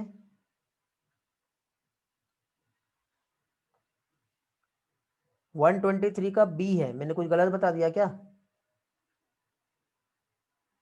हाँ 123 क्या बोल रहा है, मेमोरी डक्ट, डायग्राम देखो ना बेटा यहाँ पे, एम्पुला, लैक्टिफेरस डक्ट, क्वेश्चन क्या पूछा है, सेवरल मेमोरी डक्ट ज्वाइन करती है एम्पुला और कनेक्ट होके बनाती है, हाँ बी आएगा, मैंने उल्टा बता दिया शायद, अभी समझ में आ गया, 123 का बी आएगा। ओके, ठीक है, हाँ 124 का 124 124 का सी आएगा। ठीक है, ऊपर नीचे हो गया शायद इसके पहले। Okay, prostate, seminal gland, bulbourethral gland. 125 releasing of sperm from seminiferous tubule क्या कहलाता है, स्पर्मिएशन कहलाता है। क्वेश्चन नंबर 126 ए जो है क्या है, एक्रोजोम, फिर एक्रोजोम के बाद बताओ क्या दिखाई दे रहा है आपको, नेक्स्ट बी वाला, ये वाला पार्ट मिडल पीस है और उसके अंदर प्रेजेंट है माइटोकॉन्ड्रिया, मींस इसका आंसर क्या होगा, इसका correct answer acrosome, middle piece and mitochondria, answer B आएगा। Okay, spermatogenesis first meiotic division lead to formation of, बताओ स्पर्मेटोजेनेसिस क्या है इसमें, सेकेंडरी स्पर्मेटोसाइट, याद है आपको, ये देखो बेटा ये डायग्राम आपको याद आ रहा होगा, ठीक है याद आ रहा है, स्पर्मेटोगोनियम सेल सबसे पहले माइटोसिस करता है, प्राइमरी स्पर्मेटोसाइट बनाएगा, फर्स्ट म्यूसिस करेगा, सेकेंडरी स्पर्मेटोसाइट बनेगा, फिर से म्यूसिस करेगा, स्पर्मेटिड बनेगा, याद है पढ़े हम लोगों ने, देखो स्पर्मेटोगोनिया माइटोसिस किया, प्राइमरी स्पर्मेटोसाइट फर्स्ट म्यूसिस करके सेकेंडरी, फिर सेकंड म्यूसिस में स्पर्मेटेड, फिर डिफरेंशिएशन होके स्पर्मेटोजोआ बनेगा। आंसर क्या आ रहा है बताओ जल्दी से, फिर क्या आ रहा है इसका आंसर, 127 प्राइमरी या सेकेंडरी, जल्दी बताएंगे यार, कुछ लोग आंसर दे रहे कुछ लोग नहीं दे रहे, आंसर सेकेंडरी स्पर्मेटोसाइड है बेटा। ओके, जो लोग प्राइमरी बोल रहे हो गलत हो गए। During oogenesis second meiotic division जो है, ये कंफ्यूज कर रहा हूँ बेटा, देखो सेकंड म्यूटिक डिवीजन की हम बात करें तो पहली चीज तो बेटा प्यूबर्टी बहुत जरूरी है, प्यूबर्टी के बाद में ही सेकंड म्यूसिस होगा, उसके पहले तो होगा ही नहीं, लेकिन सेकंड म्यूसिस के साथ साथ ओव्यूलेशन होना जरूरी है, और at the time of fertilization जब होता है बेटा, at the time of fertilization जब स्पर्म फ्यूज होता है तो उस टाइम पे बेटा सेकंड म्यूसिस कंप्लीट होता है। तो during oogenesis second meiotic division is complete after puberty, सही है, कंप्लीटेड फर्स्ट नहीं आता बेटा, कंप्लीट आफ्टर ओव्यूलेशन, ओव्यूलेशन होना भी जरूरी है, कंप्लीट बिफोर फर्टिलाइजेशन ऐसा होगा नहीं, कंप्लीट ड्यूरिंग मेंस्ट्रुअल फेज ये भी आएगा। तो इसके अकॉर्डिंग बेटा देखो यहाँ पे वैसे जो ऑप्शन देना चाहिए वो दिया ही नहीं है, बट जो दिया है उसके अकॉर्डिंग हमको जाना है, तो इसका आंसर जो है ए फिर उसके बाद C और E ऐसा आ रहा है। एक मिनट, क्या क्या आ रहा है, ऊपर चला गया ना, A आ रहा है, C आ रहा है और E आ रहा है। ADE आ रहा है क्या, रुको देखने दो, गड़बड़ हुआ क्या। कंप्लीट बिफोर फर्टिलाइजेशन, ACE, हाँ ये A आ रहा है, ACE ये वाला आएगा। ओके, देखो यदि किसी को डाउट आ रहा होगा तो फिर से यहाँ पे देख लो, हमारा ये जो डायग्राम है, देखो उगोनिया होता है, माइटोसिस होके प्राइमरी oocytes बना, फर्स्ट म्यूटिक डिवीजन हुआ, फिटल लाइफ में प्राइमरी oocyte पहले तो अरेस्ट हो गया था, चाइल्डहुड हुआ, बर्थ हुआ, म्यूसिस 1 कंप्लीट हुआ, जब प्यूबर्टी वाली स्टेज आती है तो सेकेंडरी oocytes जो है ये फॉर्म होगा। बट कब, यहाँ से स्टार्ट तो हो गया है लेकिन ये कंटिन्यू रहेगा बेटा जब तक के फर्टिलाइजेशन नहीं होगा, ठीक है, तब जाके ही ओवम बनता है। तो सेकेंडरी oocyte जो है, तो ये कब होगा बेटा, जब स्पर्म की मीटिंग होती है तब जाके फाइनल ओवम बनता है। याद आ रहा होगा, मैंने डिटेल में बहुत अच्छे से समझाया था पहला पार्ट। यदि नहीं समझ में आ रहा होगा तो एक बार बेटा वो वाले लेक्चर्स को आप देख लो एक बार। ओके, टेस्टोस्टेरोन, तो देखो इस तरह से सेमिनिफेरस ट्यूब्यूल है और इसके बीचों बीच में कुछ सेल्स प्रेजेंट होती है। तो अंदर सेल्टोलिडी सेल्स होती है और इधर कौन सी सेल्स होती है बेटा, लेडिक सेल्स, जिसे इंटरस्टेशियल सेल्स कहते हैं, जो हार्मोन सीक्रेट करता है और अंदर देता है। 131 में डाउट है ना, चलो 131 देख लेते क्या दिक्कत आ रही है। Which one of the following is not correct, ovary is also called worm, not incorrect बोला बेटा, ऐसे क्वेश्चन कंफ्यूज करते हैं। नॉट इनकरेक्ट जब भी आएगा तो ये कंफ्यूज करता है बेटा, तो यहाँ पे कंफ्यूज नहीं होना है, ठीक है। तो क्या है बेटा, ओवरी जो है ये नहीं होता, यूटेरस होता है, ठीक है। ओके, समझ में आ गया, very good. Myometrium middle thick layer है यूटेरस की, चलो होती है बेटा, मायोमेट्रियम मिडल भी है और थिक लेयर भी है। Clitoris lie at lower junction of labia minora, नहीं बेटा अपर होता है, समझ में आ गया। और ओपनिंग ऑफ यूटेरस नहीं होता बेटा, कवर हाइमेन, क्या है बेटा, ओपनिंग ऑफ वेजाइना आता है। तो इसमें नॉट इनकरेक्ट बोला है। डायरेक्ट बताओ आंसर क्या आएगा 131 का, बी आएगा।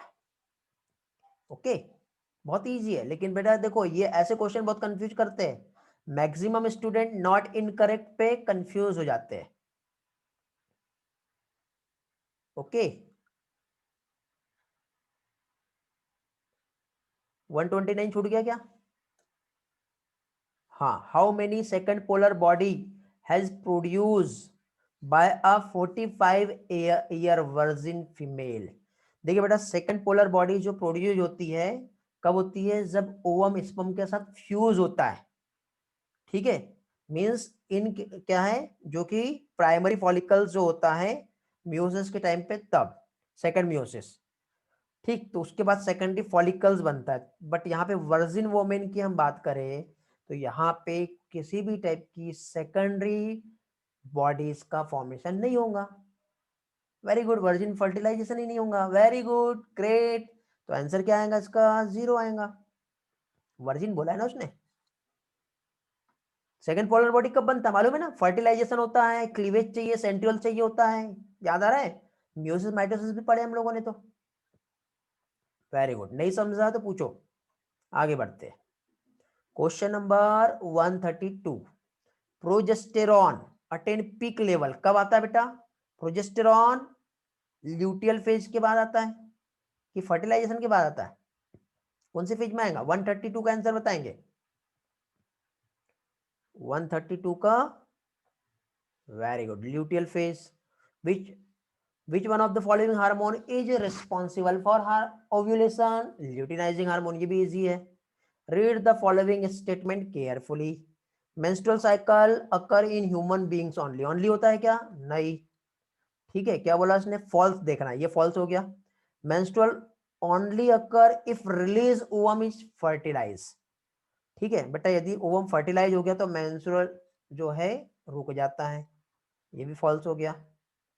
ओके, समझ में आ रहा है ना, हेलो।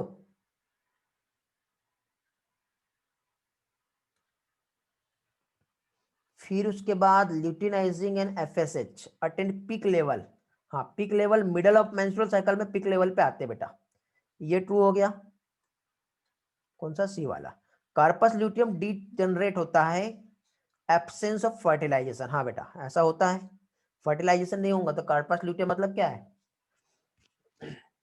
डिजनरेट हो जाएगा। First menstrual cycle just before the puberty जो मिनार्क कहलाता है। सही है क्या कि फॉल्स है? First menstrual cycle before the puberty नहीं होता है, ये भी फॉल्स है। आंसर क्या आएगा इसका? False false true true false, कौन सा आ रहा है बताओ? फॉल्स फॉल्स फॉल्स नहीं आएगा, फॉल्स ट्रू नहीं आएगा, ट्रू नहीं आएगा, डी आएगा, फोर्थ आएगा। समझे? चलो आगे बढ़ते हैं। कौन से नंबर का क्वेश्चन था ये? 134। 135 ovulation on which day of menstrual cycle. कब होता है बेटा मेंस्ट्रुअल साइकिल के ओव्यूलेशन? बहुत ही इजी क्वेश्चन है ये तो, है ना। 14th डे आएगा। Next question, loss of reproductive capacity women में एज ऑफ 15 क्या कहलाता है? मेनोपॉज कहलाता है। मिनार्क नहीं होगा बेटा, कौन मिनार्क दे रहा है आंसर? मेनोपॉज होता है, मिनार्क तो स्टार्टिंग होता है। यूटेराइन लेयर साइक्लिक चेंज में कौन सा लेयर रिस्पॉन्स करता है? एंडोमेट्रियम। मायोमेट्रियम कहां पे रिस्पॉन्स करता है बताओ? चाइल्ड बर्थ में, पार्टूरेशन में, याद आ रहा है? Very good. Zona pellucida non cellular layer होती है। हाँ, जोना पेलुसिडा इज कैसा है? यूनिसेलुलर, मल्टी सेलुलर, असेलुलर और जोना पेलुसिडा बोला बेटा, जोना पेलुसिडा। ठीक है, मैं गलत बोल दिया अभी, जोना पेलुसिडा की बात हो रही है। हाँ बताओ, असेलुलर ही तो होंगी ना बेटा, सेलुलर नहीं होती, असेलुलर लेयर होती है।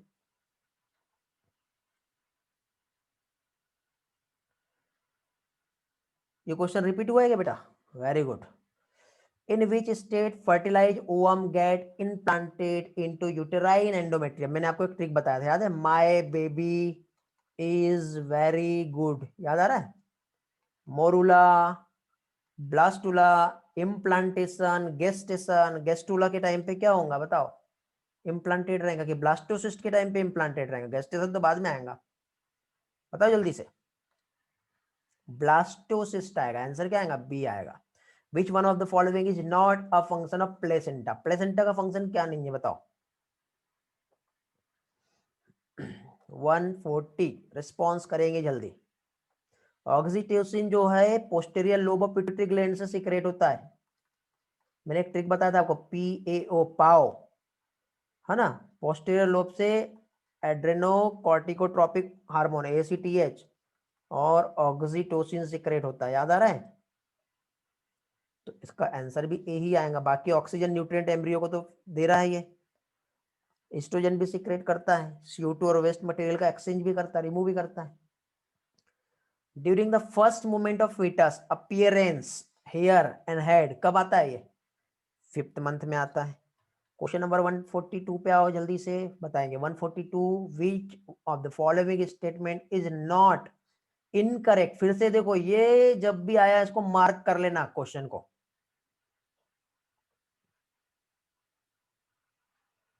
गलत बोल दिया क्या मैंने?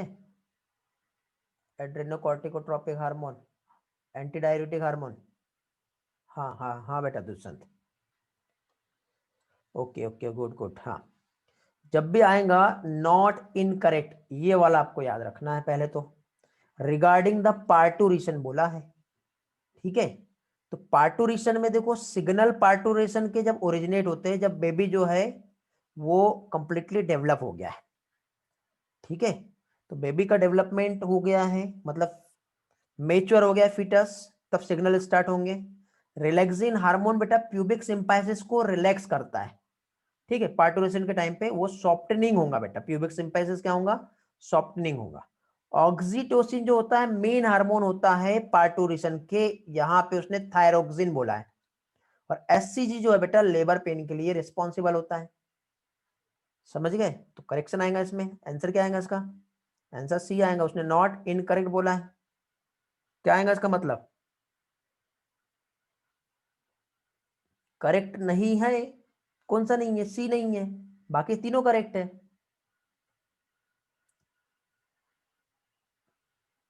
मतलब करेक्ट वाला नॉट इनकरेक्ट, करेक्ट नहीं है मतलब करेक्ट है। हेलो, बताओ फिर आंसर क्या आएगा इसमें। बेटा देखो यहाँ पे ये भी करेक्ट है, ये भी करेक्ट है और ये भी करेक्ट है, सिर्फ एक ही करेक्ट नहीं है। इनकरेक्ट नहीं है मतलब जो करेक्ट है। तो आंसर क्या आएगा इसमें बताओ फिर। आंसर सी आएगा, बी कैसे आएगा। फर्स्ट में ओवरी नहीं आएगा, क्या आएगा बताओ। Very good. हाँ चलो, एक एक करेक्शन आ गया, ओवरी नहीं आ रहा है। हाँ फिर उसके बाद मैच्योर फीटस से आता, ओवरी से नहीं आता, गुड। चलो ये भी गलत हो गया। चलो वेरी गुड बेटा, गुड सुजल। बताओ अभी। SCG responsible for labour pain, ये आएगा क्या। हाँ सेकंड तो सही है बेटा, ए और सी जो है ये हो गए रॉन्ग। अब बी और डी की बात आ रही है, रिलैक्सिंग सॉफ्टनिंग में एससीजी की हम बात कर रहे हैं बेटा।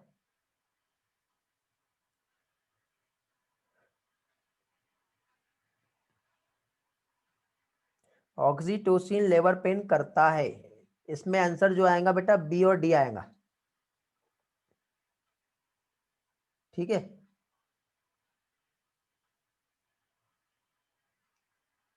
एससीजी प्लेसेंटा बनाता है।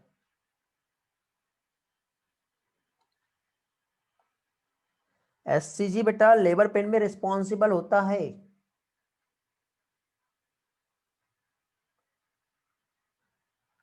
क्यों नहीं है।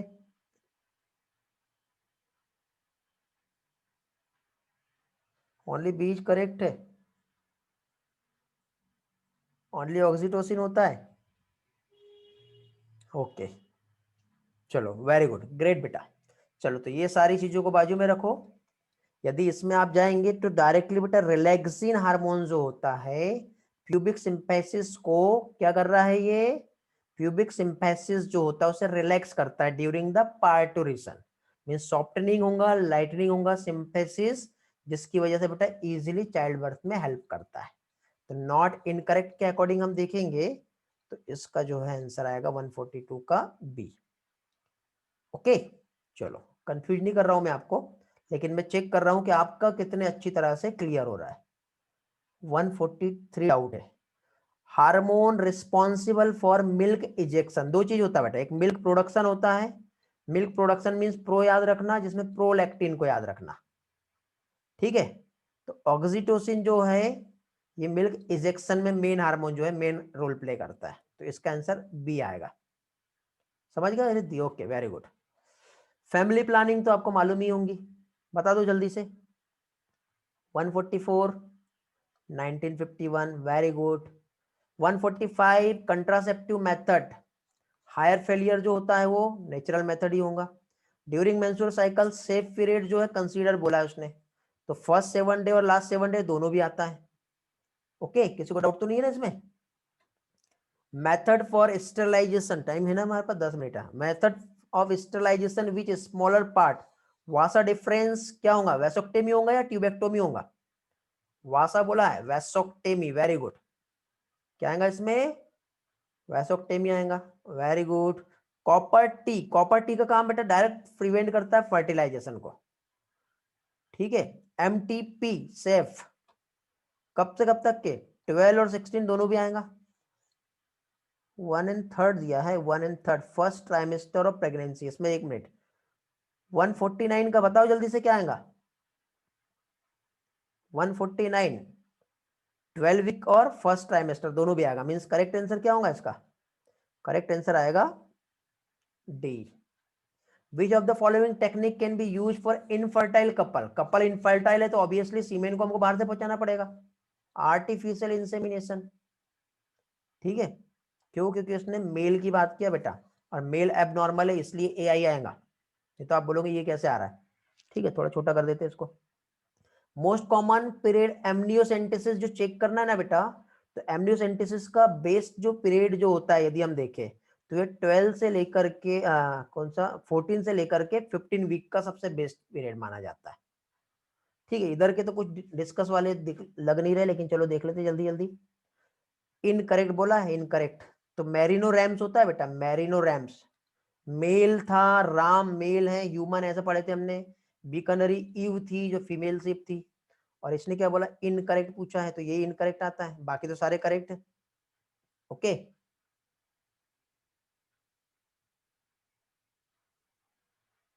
बेटा देखिए 15 to 20 दिया, बट ऑप्शन में नहीं है ना हमारे, तो हमको 14 to 15 पे जाना पड़ेगा। 14 to 15 जो है बेटा मेन पीरियड होता है, इस टाइम पे हम लोग बहुत अच्छी तरह से एमनियोसेंटेसिस कर सकते हैं।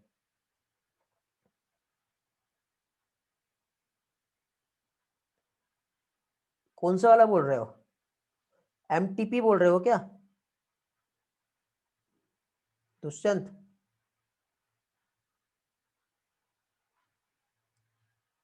12 वीक तो मेन है ना, 12 से 20 तक के जाता है। 148 को डिस्कस करना है कलर्स। देखो कॉपर टी जो है बेटा ओव्यूलेशन को इनिबिट नहीं करता है, कॉपर टी हम बाहर साइड लगा रहे हैं। ठीक है, जैसे कि फॉर एग्जांपल ये हम वॉर्म की हम बात करें इस तरह से, तो कॉपर टी यहाँ पे इस तरह से लगा रहता है ऐसा। तो जब स्पर्म इधर से आ रहे हैं तो इसको यहीं पे मार देता, किल कर देता है, जिसकी वजह से इधर वो ओवम तक के नहीं पहुंचता, तो फर्टिलाइजेशन को प्रिवेंट करेगा। कलश समझा?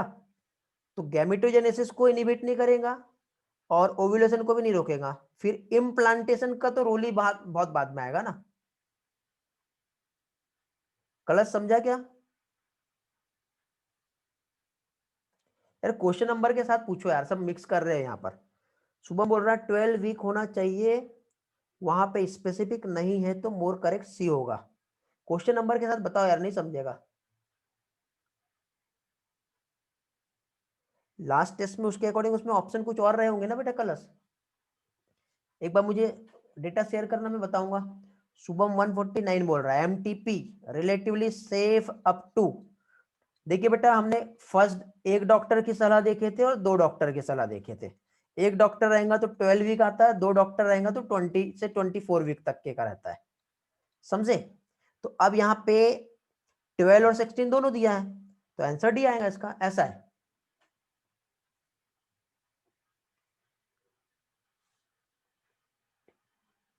ठीक है कलर्स में ये क्वेश्चन नंबर 148 ना, एक बार मैं चेक करता हूँ फिर आपको बताता हूँ क्या है। वैसे आंसर इसका जो अभी बता रहा हूँ ना वही आएगा। ठीक है, फर्टिलाइजेशन को रोकेगा वो। जब वो रोकेगा तो इम्प्लांटेशन भी रुक जाएगा।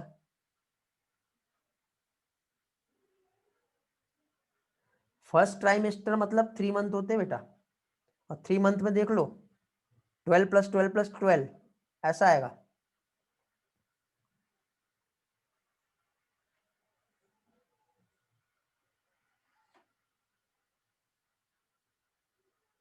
वन 148 में बी आएगा, एनसीईआरटी में दिया है, एनसीईआरटी में दिया है, बी आएगा। ओके, अकॉर्डिंग टू एनसीईआरटी एक बार चेक करो बेटे, यदि एनसीईआरटी दिया है तो एनसीईआरटी में जो दिया वही आएगा, बी आप मार्क करोगे। बहुत गंदा कर दिया, चलो थोड़ा मिटा देते हैं यहाँ से। ओके, एक बार एनसीईआरटी चेक करो। एनसीईआरटी में प्रिवेंट फर्टिलाइजेशन दिया है, यदि मैंने लास्ट टाइम भी बताया होगा ठीक है, बट एनसीईआरटी को जो है कंसीडर करेंगे हम लोग।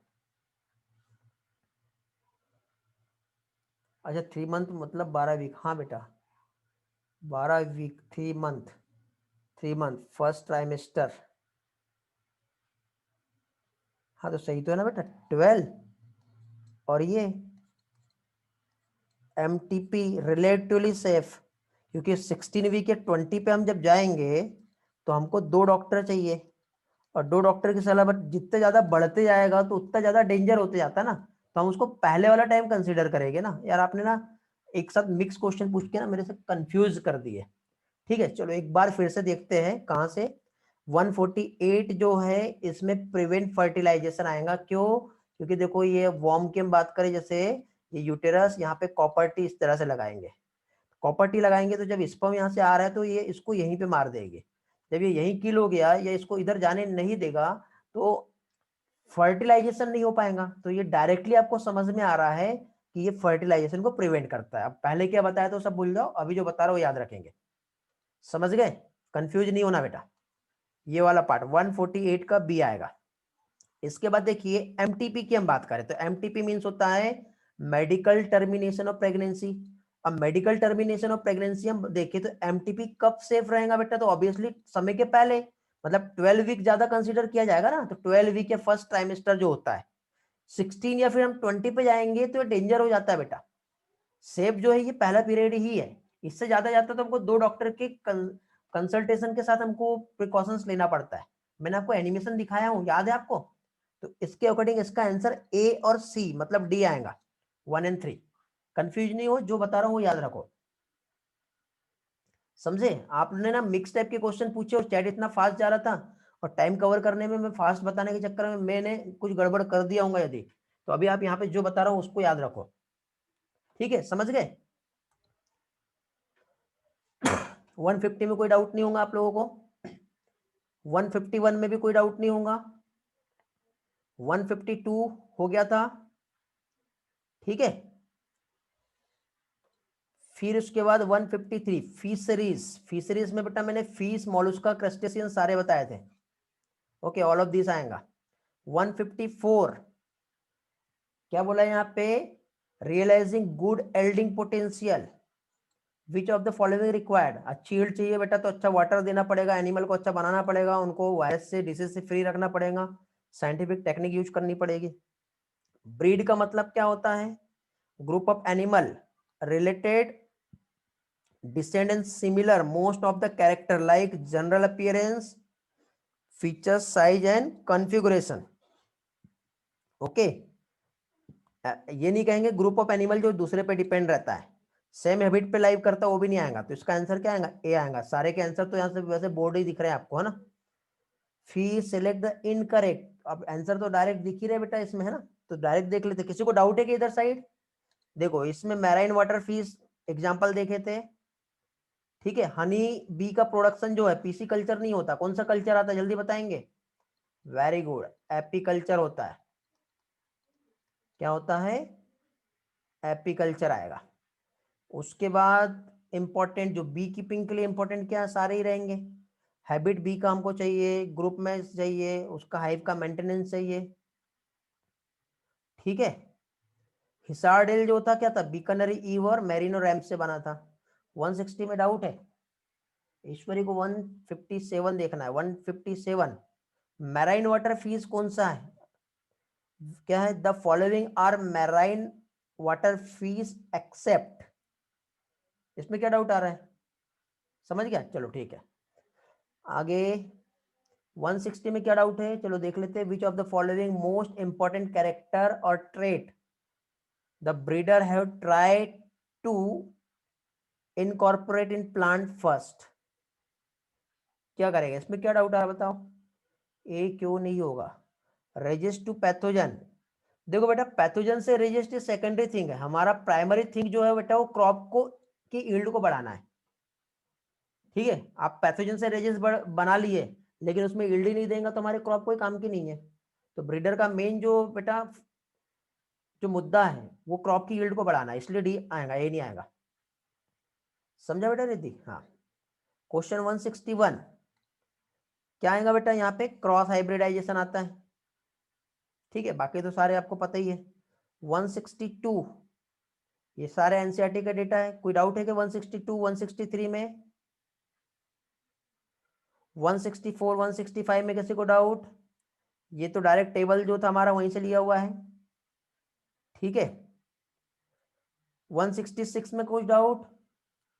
166 में सारे के सारे आएंगे, all option are correct, all correct है बेटा। ठीक है, कौन से इसमें ये गलत है? अच्छा एससीआर पूछा है ना यार, हाँ एससीआर नहीं होता, एससीपी होता है, प्रिंटिंग मिस्टेक हो गया। एससीपी होता सिंगल सेल प्रोटीन, तो ए गलत हो गया।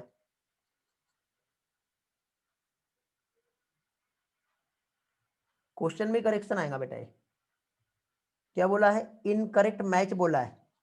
इनकरेक्ट मैच बोला तो फिर तो आंसर ए आएगा इसका, अकॉर्डिंग टू क्वेश्चन जाएंगे तो इसका आंसर ए आएगा। डी दिया है क्या, इसमें करेक्शन आएगा, ठीक।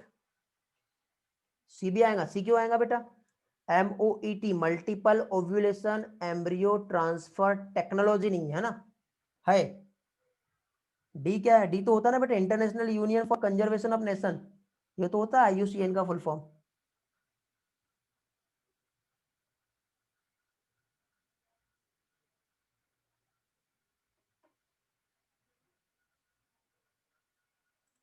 नेशन नहीं, नेचर है।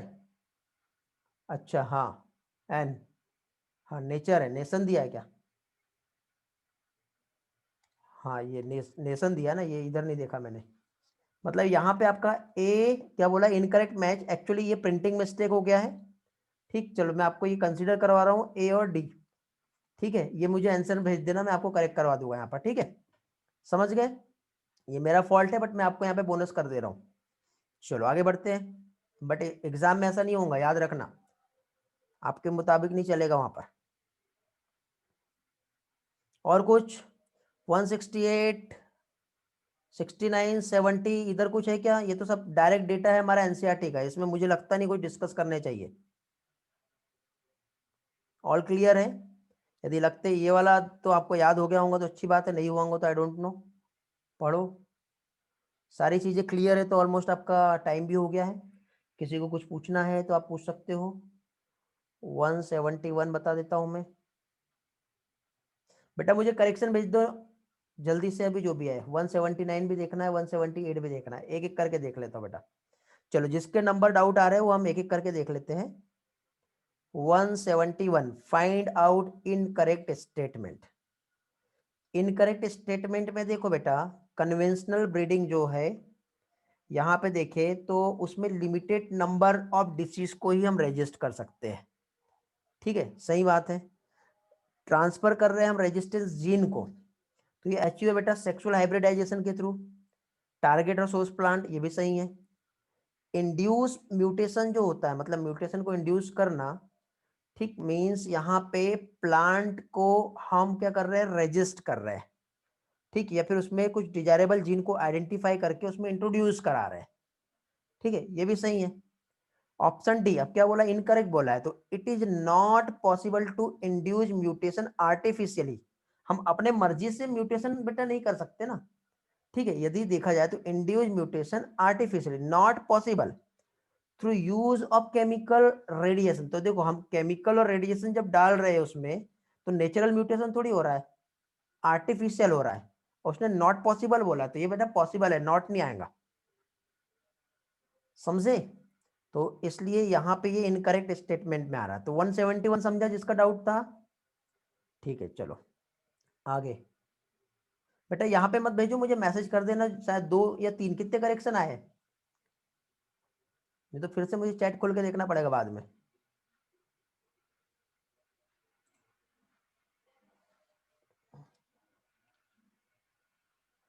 चलो 178 डाउट आया था आपका, इसमें क्या डाउट है बेटा 178 में, ये तो सारा डेटा याद करने वाला है बेटा, चैट बहुत ऊपर चले गए, फिर से भेजो। बोनस कुछ नहीं, 2 आंसर आएंगे उसमें। ईश्वरी को समझ में आ गया सर, डाउट है 180, 179 और 180 देख लेते हैं। 179 which has high rate biomass production, देखो बेटा हाँ ये है single cell protein. Single cell protein जो होता है मतलब ये कुछ बैक्टीरिया या माइक्रो ऑर्गेनिजम्स का यूज करके हम लोग क्या करते हैं, मैक्सिमम अमाउंट में प्रोटीन का प्रोडक्शन कर सकते हैं। तो ये मैथिलोफिलस और मैथिलोट्रोपस जो है ये एक बैक्टीरिया है, और जैसे स्पिरुलिना है जो, ठीक है, ब्लू ग्रीन एल्गी जो है, ये क्या करता है, मैक्सिमम अमाउंट में हमें प्रोटीन का प्रोडक्शन देते हैं। ओके, उस दिन ये वाला चैप्टर नहीं हो पाया था, चैप्टर मतलब टॉपिक, इसलिए शायद डाउट आ रहा होगा,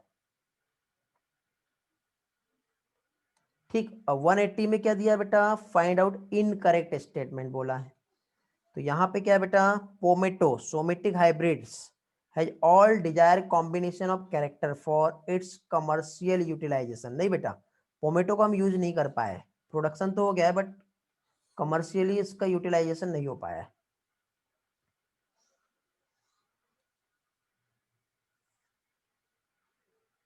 वायरस फ्री प्लांट ऑप्टेन, हाँ बेटा ये तो सही है ना, मेरिस्टेम कल्चर से वायरस फ्री प्लांट ऑप्टेन कर सकते हैं बेटा, मैंने पढ़ाया तो था ना उस दिन, ये सही है कल्याणी।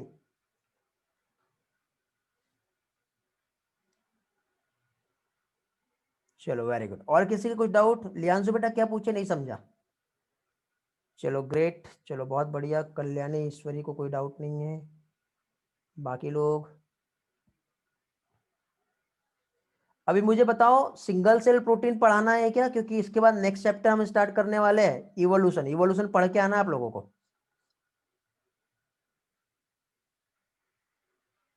किसी को डाउट होगा सिंगल सेल प्रोटीन का तो पढ़ो एनसीईआरटी से, पूछ लो मुझसे, मैं डायरेक्ट इवोल्यूशन स्टार्ट कर रहा हूं आपका। डी ऑप्शन कैसे गलत हुआ? क्योंकि हम उसको बेटा यूज नहीं कर पा रहे पोमेटो को, डिजायर कॉम्बिनेशन कैरेक्टर तो है बट कमर्शियल यूटिलाइजेशन में हम उसको यूज नहीं कर पा रहे। चलो गुड, पूर्वल को भी डाउट नहीं है, तो फाइनली बेटा इवोल्यूशन हम स्टार्ट करेंगे, नेक्स्ट चैप्टर पढ़ के आना है आपको।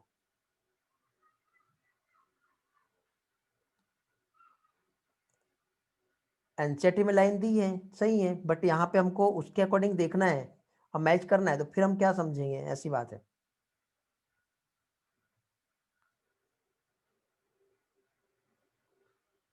यदि कोई डाउट रह जाते हैं तो मुझसे पर्सनली पूछ लो, उसमें कुछ एक्सप्लेनेशन होगा तो मैं डिटेल में आपको एक्सप्लेन कर दूंगा बेटा, ठीक है।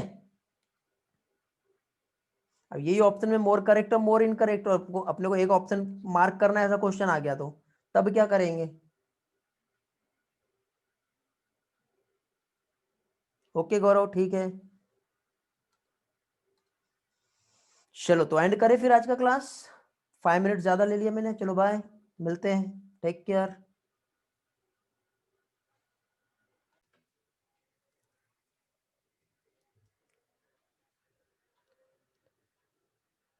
Okay, thanks for joining.